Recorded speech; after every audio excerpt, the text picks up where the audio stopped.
Lecture 4 number 6 y equal to cos x inverse x. आज हम आपको बताएंगे कि y equal to cos x inverse x का क्या होता है ग्राफ, उसका क्या होता है प्रांत और क्या होता है उसका परिसर। तो यहाँ देखेंगे कि इस फिगर में y equal to pi by two एक रेखा है। यह हमारा एक्स अक्ष है जिनको y इक्वल टू 0 के नाम से जानते हैं। यह हमारा y equal to minus pi by two एक रेखा है। यहाँ पे x equal to minus one एक रेखा है, यहाँ पे x इक्वल टू वन एक रेखा है और ये दोनों portion y equal to cos x inverse x का ग्राफ है। अब हम y equal to cos x inverse x के प्रांत की बात करते हैं। तो y equal to cos x inverse x का प्रांत ज्ञात करने के लिए हमको सबसे पहले यह चेक करना होगा कि y equal to cos x inverse x का ग्राफ x अक्ष पर कहाँ तक फैला है। तो यहाँ पे आप देखेंगे कि y equal to cos x inverse x का graph x equal to minus one से, मैंने कहा कि यहाँ पे y equal to cos x inverse x का graph x equal to minus one से माइनस इन्फिनिटी की ओर जा रहा है। तो इस अवस्था में x का मान जो है माइनस इन्फिनिटी से ज़्यादा होगा, माइनस एक से कम होगा और माइनस एक के इक्वल होगा। देखिए मैंने यहाँ पे लिखा है x का मान माइनस इन्फिनिटी से ज़्यादा होगा, माइनस एक से कम होगा, माइनस एक के इक्वल होगा। अब हम इस पोर्शन की बात करेंगे। तो यहाँ पे y equal to cos x inverse x का graph x equal to one से प्लस इन्फिनिटी की ओर जा रहा है। इसका मतलब यह हुआ कि x का मान वन होगा, वन से ज़्यादा होगा और इन्फिनिटी से कम होगा। देखिए मैंने यहाँ लिखा है x का मान वन के इक्वल होगा, वन से ज़्यादा होगा और इन्फिनिटी से कम होगा। और इसको हम समुच्चय के रूप में ऐसे जो है रिप्रेजेंट करते हैं, लिखते हैं। अब हम परिसर की बात करेंगे। हम y equal to cos x inverse x का परिसर यहाँ पे ज्ञात करेंगे।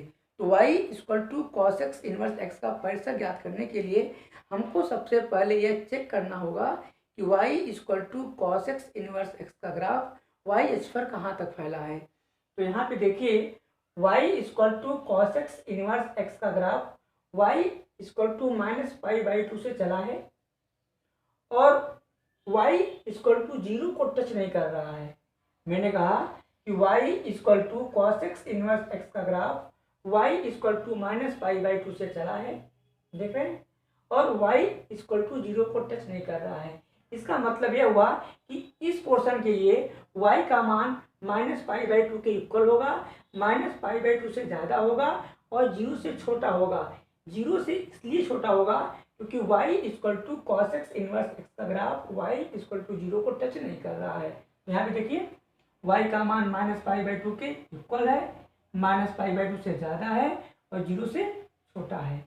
अब हम इस पोर्शन की बात करेंगे। यहाँ पे हम देखेंगे कि y equal to cos x inverse x का graph y equal to zero को टच नहीं कर रहा है।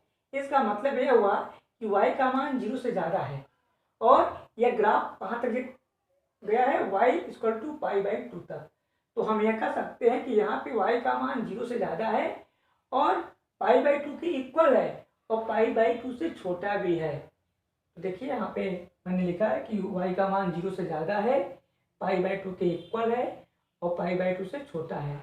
यहाँ पे पाई बाई टू के इक्वल इसलिए है क्योंकि y equal to cos x inverse x का graph y equal to pi by two को टच कर रहा है, इसलिए मैंने यहाँ पे y का मान पाई बाई टू के इक्वल ले लिया। और यहाँ पे यह line y equal to zero y equal to cos x inverse x के ग्राफ को टच नहीं कर रहा है, इसलिए मैंने यहाँ पे y का मान शून्य से ज़्यादा ले लिया है। तो इसका मतलब यह हुआ कि y का मान शून्य से ज़्यादा है, पाई बाई टू से छोटा है और पाई बाई टू के इक्वल है। तो मैंने यहाँ पे लिखा है और इसको हम समुच्चय के रूप में ऐसे लिखते हैं।